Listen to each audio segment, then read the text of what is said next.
In this lesson, we're going to talk about independent random variables.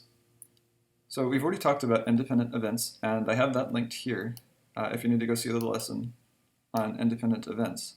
But just to remind you, we've defined two events to be independent if the probability of A intersect B is equal to the probability of A times the probability of B. And remember that this intersect just means and.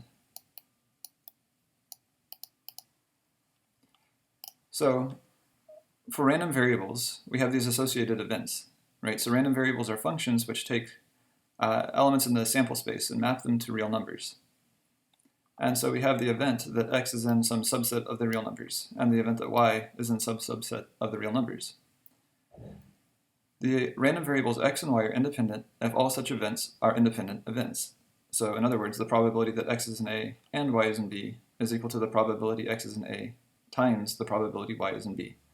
And in case you want the same notation, this piece here could be written as the event that x is in A intersect the event that y is in B.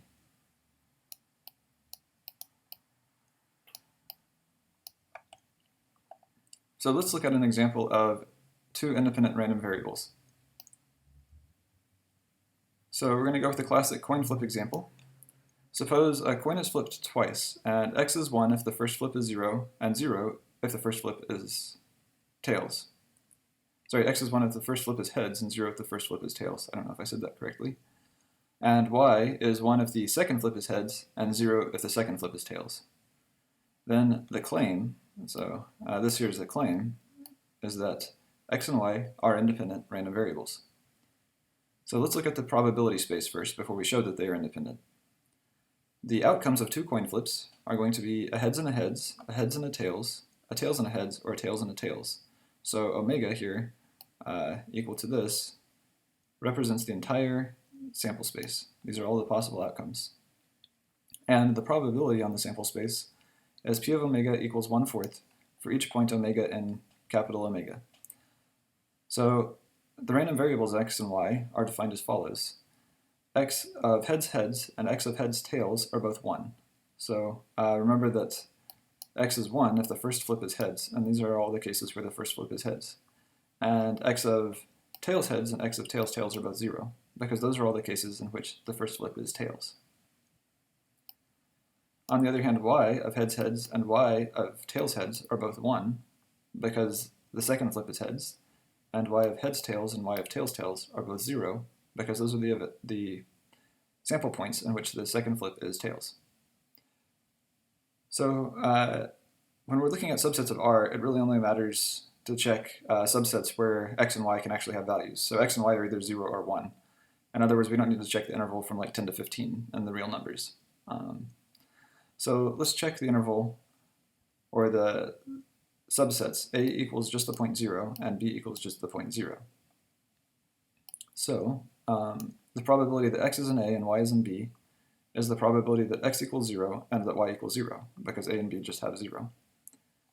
X equals 0 is the set tails, heads, and tails, tails. So if we scroll back up a little bit, we have tails, heads, and tails, tails.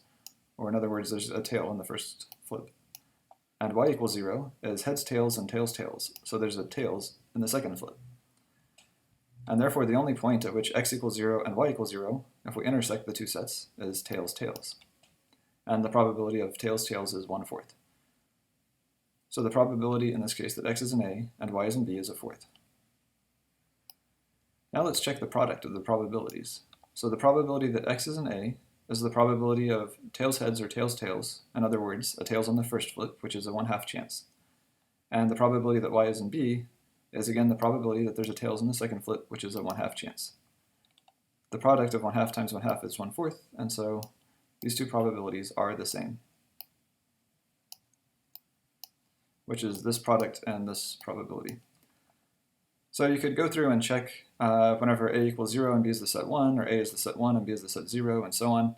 And it's going to work out the same way every time. In fact, you'll even get 1/4 equals 1/4 every time. So all of these have probability 1/4.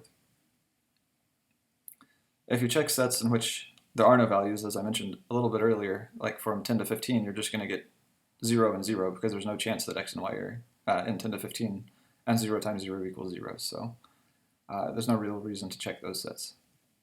And therefore, x and y are independent random variables. A lot of times, though, we'll be considering a large set of random variables. In fact, we might consider infinite sequences of random variables. And we'll say that there's a sequence of independent random variables, or maybe we have 10 independent random variables. So what does it mean for a collection of random variables to be independent? So we say that a collection of random variables, xi, such that I is in some index set, is independent if for every finite subset j, so we only care about finite sets, and any subset R subsets of R indexed over j, in other words, this is just j subsets of R, the probability that the xj variables are in aj is equal to the product of the probabilities that the xj variables are in the aj's. So in other words, the intersection again becomes a product in probabilities, but it's just some finite subcollection. So for example, if we had variables x1,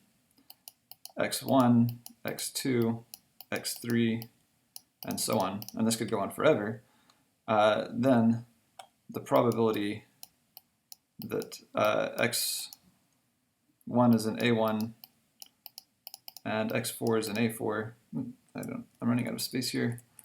Let me see if I can get something a little bit better. Okay, let's start with something blank. So the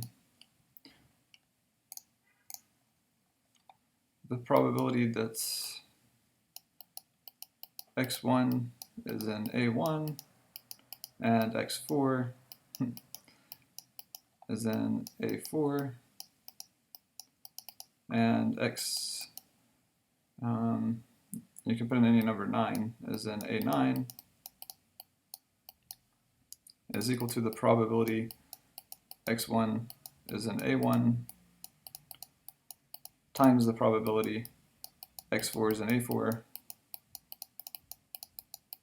times the probability that x9 is in A9. And like I said, that works for every finite subcollection. So if we have an infinite sequence, you can take a finite subset, and this identity is always going to work.